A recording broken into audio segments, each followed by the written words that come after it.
আজি ডিব্ৰুগড় পৌৰ নিগমে এখন নাগৰিক সভা আয়োজন কৰিলে।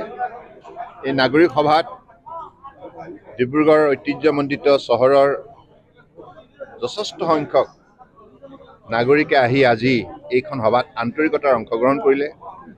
ভৱিষ্যতৰ দিনত ডিব্ৰুগড় চহৰক এখন আদৰ্শ চহৰ হিচাপে গঢ়ি তোলাৰ ক্ষেত্ৰত নাগৰিকসকলে নিজা দায়িত্ব নিষ্ঠাৰে পালন কৰাৰ উপৰিও পৌৰ নিগমক অসম চৰকাৰ কেন্দ্ৰীয় চৰকাৰ সহযোগত ল'বলগীয়া সকলো ধৰণৰ পদক্ষেপ ল'বৰ বাবে তেখেতসকলে পৰামৰ্শ দিলে।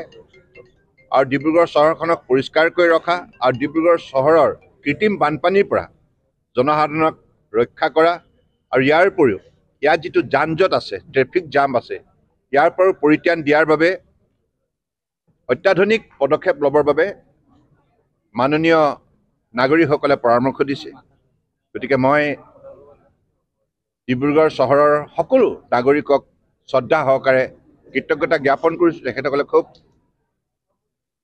আগ্ৰহেৰে এই নাগৰিক সভাখন সফল কৰি তুলিলে, বহুত আশাৰে সফল কৰি তুলিলে। আৰু এই ক্ষেত্ৰত ইতিমধ্যে ডিব্ৰুগড় চহৰখনৰ পূৰ্বতে পৌৰসভা আছিল, এতিয়া পৌৰ নিগম হ'ল। ইয়াৰ দায়িত্ব বাঢ়িল, সীমা এলেকাও বাঢ়িল। আৰু এইখন চহৰক আগুৱাই নিয়াৰ বাবে অসম চৰকাৰৰ তৰফৰ পৰাও ডক্টৰ হিমন্ত বিশ্ব শৰ্মা ডাঙৰীয়া মুখ্যমন্ত্ৰী ডাঙৰীয়াৰ নেতৃত্বত ইতিমধ্যে বহু উল্লেখযোগ্য সিদ্ধান্ত গ্ৰহণ কৰিছে। আৰু যাৰ ফলত আগন্তুক দিনত আমাৰ দৃঢ় বিশ্বাস অসম চৰকাৰে লোৱা যিবিলাক পদক্ষেপ, এই পদক্ষেপবিলাক ইয়াত ৰূপায়ণ হোৱাৰ পাছত নিশ্চিতভাৱে চহৰখনে এটা নতুন ৰূপ ধাৰণ কৰিবলৈ সক্ষম হ'ব। আচলতে দুটা বিষয়ৰ ওপৰত আলোচনা কৰা হ'ল, বানপানী আৰু আমাৰ ডিব্ৰুগড়ৰ যান জঁট। ইয়াত নাগৰিকে যথেষ্টখিনি গুৰুত্বপূৰ্ণ সাজেশ্যন ৰাখিছে আৰু কিছুমান লিখিত হিচাপেও দিছে। আমি এইখিনি আলোচনা কৰিম আৰু আশা কৰিছোঁ ডিব্ৰুগড় ৰাজ্য সকলোৰে সহযোগিতাত আমি ডিব্ৰুগড় চহৰখন আগুৱাই লৈ যাব পাৰিম। সকলোৱে বিচাৰিছে কিন্তু ডিব্ৰুগড় যিটো পুৰণি ৰেল ষ্টেচন সেইটো বন্ধ কৰি ৰেল লাইনটো উঠাই দিয়া।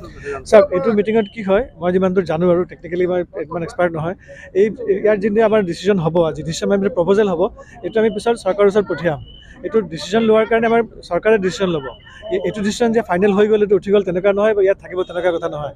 এইটো ওপৰত চৰকাৰ আছে, কেন্দ্ৰীয় আমাৰ ৰেলমন্ত্ৰী আছে, মাননীয় প্ৰধানমন্ত্ৰী ডাঙৰীয়া, সকলোৱে মিলি পেলাই এখন ষ্টেচন বন্ধ কৰিব নে নাই এইটো ডিচিশ্যন তেওঁলোকে ল'ব। যি নহওক, আমাৰ ইয়াত আজি বিশেষকৈ দেখা পোৱা গ'ল যে 80% বা 90% ছাপোৰ্ট কৰিছে এইটো ইয়াৰ পৰা উঠাই দিব লাগে যান জঁটৰ পৰিহাৰ কৰাৰ কাৰণে।